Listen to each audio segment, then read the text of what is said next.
Matius 13 ayat 33. Yesus bicara gini, hal kerajaan sorga itu seumpama ragi yang diambil seorang perempuan, diadukkan ke dalam tepung terigu 3 sukat sampai khamir seluruhnya. Kita kalau pakai ragi dikit atau banyak? Sedikit, seperti garam. Kalau kita menjalankan visi dari Tuhan, meskipun visinya besar, mulailah dari yang kecil. Dari apa yang ada di tanganmu, setialah dengan itu. Kenapa?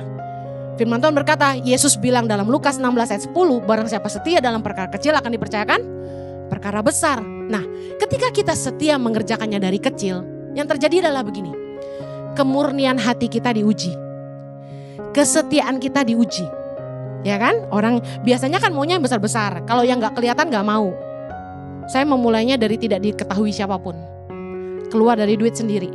Mulai dari 5 anak. Kemudian kemampuan kita diasah. Memanage sesuatu yang besar. Itu butuh skill dari yang kecil. Makin lama skill kita makin berkembang.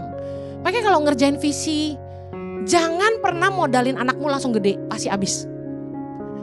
Satu anak muda bilang, saya pengen buka kafe Ciheni. Orang tua saya mau modalin. Terus saya tanya, kamu pernah kerja di kafe? Dia bilang belum. Kamu suka kopi? Ya gitu aja. Kamu ngerti kopi? Enggak juga. Berhenti. Orang tua kamu kaya, kamu harus mulai dari bawah. Sana kerja di kafe. Cari kafe yang paling rame. Yang kopinya paling bagus. Belajarlah dari Akademi Kopi. Ngerti kopi itu apa? Rasanya apa? Dari mana? Berapa derajat manasin airnya? Beli barang tuh dari mana? Cup itu belinya dari mana? Paling susah cari supplier. Konsistensi rasa. Kamu belajar dulu deh. Bersihin toilet, bersihin meja customer service dari back to front. Supaya kamu tahu pengelola usaha itu dari bawah ke atas seperti apa. One day when you own the business, staffmu gak bisa bohongin kamu karena kamu menguasai semua area. Amen. Saya merintis Tangan Pengharapan dari nol. Saya kerjakan semuanya sendiri dari bawah. Jadi hari ini kalau saya meeting, saya ngerti semua yang mereka omongin karena saya sudah ngerjain semuanya. Dan staff gak bisa bohongin saya karena saya tahu destinasi kesini kesana seberapa jauh. Sulitnya seperti apa. Mari kerjakan dari kecil. Percayalah kalau itu dari Tuhan pasti berkembang, katakan amin. Visi yang dari Tuhan pasti disertai Tuhan. Visi yang dari Tuhan pasti disertai Tuhan, katakan amin. Kalau disertai Tuhan, tanda yang pertama ada penyediaan Tuhan, katakan penyediaan Tuhan. When there is vision, there will be provision. Ingat ketika Abraham diminta mempersembahkan Ishak anaknya di Bukit Moria. Abraham menamai tempat itu Tuhan menyediakan dalam Kejadian 22 ayat 14. Kalau Tuhan memanggil kita mengerjakan sesuatu, Dia pasti menyediakan. Dia nggak mungkin membuat kita harus mengorbankan diri sampai sengsara, sampai anak istri gak bisa makan, sampai kita harus ngutang bank, enggak gitu. Tuhan yang saya kenal, kalau Dia panggil, Dia sediakan. Kita gak perlu jadi pahlawan, Dia jadi pahlawan kita. Nah, bukti penyediaan Tuhan tuh apa? Yang pertama, benihnya sudah disediakan Tuhan. Tunjuk dadamu sendiri, benihnya sudah disediakan Tuhan. Benih itu apa? Saya percaya gini, kalau Tuhan mempercayakan kita sesuatu, tidak mungkin Tuhan tidak menyertai kita dengan kemampuan. Ada pengurapan bicara soal kemampuan untuk mengerjakan apa yang Tuhan mau. Perumpamaan tentang benih, Markus 4 ayat 26. Lalu kata Yesus, beginilah hal kerajaan Allah itu, seumpama orang yang menaburkan benih di tanah, lalu pada malam hari ia tidur dan pada siang hari ia bangun, dan benih itu mengeluarkan tunas, tunas itu makin tinggi, bagaimana terjadinya tidak diketahui orang itu. Ayat 28, bumi dengan sendirinya mengeluarkan buah. Mula-mula tangkainya, lalu bulirnya, kemudian butir-butir yang penuh isinya dalam bulir itu. Apabila buah itu sudah masak, orang itu segera menyabit, sebab musim menuai sudah tiba. Yesus mengumpamakan kerajaan Allah tentang kehendak Allah dalam hidup kita itu seperti benih. Bicara soal apa? Tuhan sudah menanam benih atau potensi dalam hati kita yang seringkali kita tidak sadari. Ada sebuah kemampuan ilahi dari Tuhan di dalam hati kita untuk kita mengerjakan panggilannya atau rencananya. Saya tidak pernah menyadari kalau saya itu diurapi Tuhan untuk menyampaikan firman Tuhan. Karena dari muda saya tipe-tipe yang tidak kalau dibilang super spiritual, super ngeroh, saya enggak. Nah jadi karena saya punya mindset gitu, saya suka enggak mau munafik gitu loh. Saya apa adanya, saya ngomong apa adanya, saya be myself, I don't care people judge me duniawi. At the end mendingan lu kelihatan duniawi tapi hidup lu rohani daripada lu kelihatan rohani hidup lu duniawi. Menurut saya gitu. So teman-teman saya ngelihat saya Jojo rohani banget. Saya ini enggak. Makanya ketika saya di lounge ketemu sama pendeta yang kenal kita dari muda, dari zaman kita belum married, dia bilang gini, kalau Jojo om paham jadi pendeta, ngomong aja kayak pendeta, ya kan? Kalau Henny, om gak habis pikir, dia bilang gitu. Bisa jadi pendeta maksudnya. Kenapa anak sebandel saya bisa jadi pendeta gitu? Justru karena gue bandel, khotbahnya lebih real. Orang jadi ngerti. Daripada gue pura-pura rohani, lu juga susah ngerti ntar. Hidup dalam kekudusan, kumaha caranya? Ya gitu aja lah. Keluaran 36 ayat kedua, kita lihat bagaimana Tuhan menaruh keahlian. Lalu Musa memanggil Bezaleel dan Aholiab dan setiap orang yang ahli, yang dalam hatinya telah ditanam Tuhan keahlian. Setiap orang yang tergerak hatinya untuk datang melakukan pekerjaan itu. Ternyata untuk melakukan pekerjaan yang Tuhan suruh, untuk melakukan pekerjaan itu, Tuhan menanam dulu apa? Keahlian. You are able to do it, but you don't know that. You didn't know that you are able. Saya gak pernah tahu saya bisa khotbah, saya takut disuruh khotbah. Saya marah-marah sama suami saya tiap kali. Orang nanya, istri Pak Jojo bisa khotbah? Dia bilang, oh bisa. Saya langsung, kamu gimana sih? Gak bisa, aku gak bisa. Anda lihat saya hari ini, Anda gak tahu aslinya saya. Saya itu introvert banget, ketemu orang susah ngomong. Anda kalau ketemu saya di jalan, saya pasti kelihatan lebih sombong. Karena aslinya gitu, gak bisa ngomong. Saya malah takut disamper-samperin orang. Bu Eni, saya bilang, jangan gitu ya kalau ketemu saya, biasa aja. Jadi saya percaya kalau Tuhan suruh, dia mampukan. Bagaimana kita ngerti? Kita ini sudah punya visi atau belum?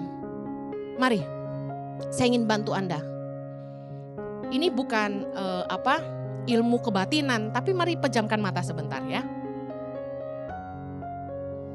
Pejamkan matamu, dengar pertanyaan saya. Bayangkan diri Anda 10 sampai 15 tahun ke depan, hari ini 2024, 10 tahun berarti 2034. 15 tahun kemudian, dari 10 tahun atau 15 tahun berarti 2039. Anda ada di mana? Coba bayangkan Anda umur berapa hari ini, tambahin 10 tahun. Ada di mana Anda kira-kira? Bisa melihat Anda ada di mana? Lalu bayangkan lagi sedang mengerjakan apa? Umur Anda hari ini berapa? Tambahin 10 tahun. Lagi di mana? Ngerjain apa kira-kira? Lalu mengerjakannya bersama siapa? Coba bayangkan di sekelilingmu tuh ada siapa ya? Ada suamimu, ada istrimu, ada anak-anakmu, ada stafmu, ada sahabatmu. Nah sekarang mari lihat saya. Anda bisa melihat diri Anda sendiri 10 sampai 15 tahun ke depan jadi apa? Mengerjakan apa? Ada di mana? Bersama siapa? Itu visi. Itu tujuan. Tapi untuk menuju ke sana, Anda harus membangunnya dari hari ini. Apapun yang kita mau bangun 10 sampai 15 tahun ke depan, itu harus dimulai hari ini. Gak mungkin jadi 10 tahun tanpa dibangun. Yang setuju katakan amin. Mari cek yang pertama. Apakah yang Anda kerjakan hari ini, apapun pekerjaanmu, mengembangkan potensi atau talenta atau kekuatan yang Tuhan tanam dalam hidupmu?